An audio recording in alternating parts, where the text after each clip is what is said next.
the crazy statistic is that, over 50% of dogs over the age of 2 will be diagnosed with cancer. And 95% of those cancers are from environmental toxins. Only 5% are actually genetic.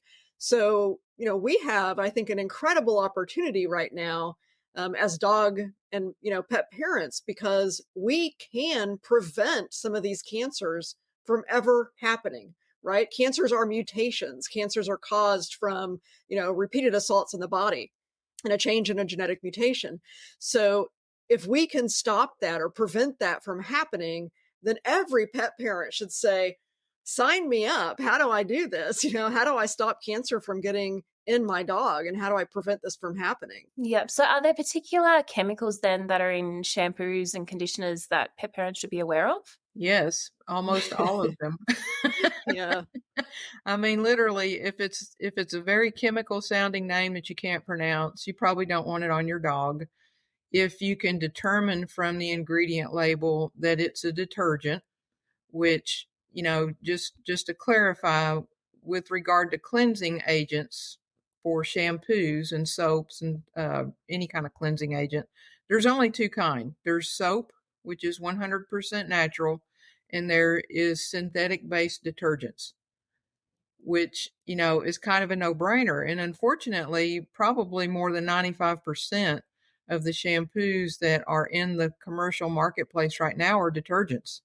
And they're full of synthetics, and they're full of all kinds of ingredients that either there's not enough research about, or there's not ever been any research done with regard to dogs. There's a lot of research relating health conditions and itching and those kinds of things to humans, and we extrapolate that to dogs because we don't test on dogs, which would, totally be in violation of any of our mission foundations. And so, it's really sad that there's just more ingredients in a bottle of dog shampoo that you don't want on your dog than are ingredients that you wouldn't mind having on your dog. And you have to remember too, they're not just getting on your dog, they're getting on you. Dogs don't bathe themselves.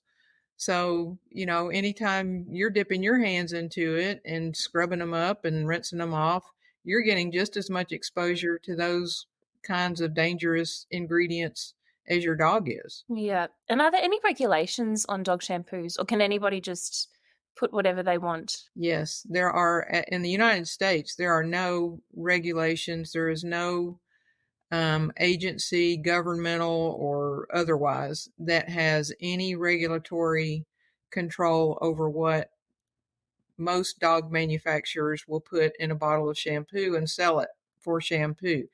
Now, the one exception to that is where four-legger comes in, because all of our products are regulated and certified through the USDA National Organic Program.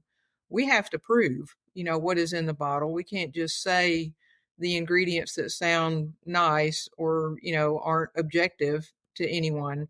We literally are required to list every single ingredient.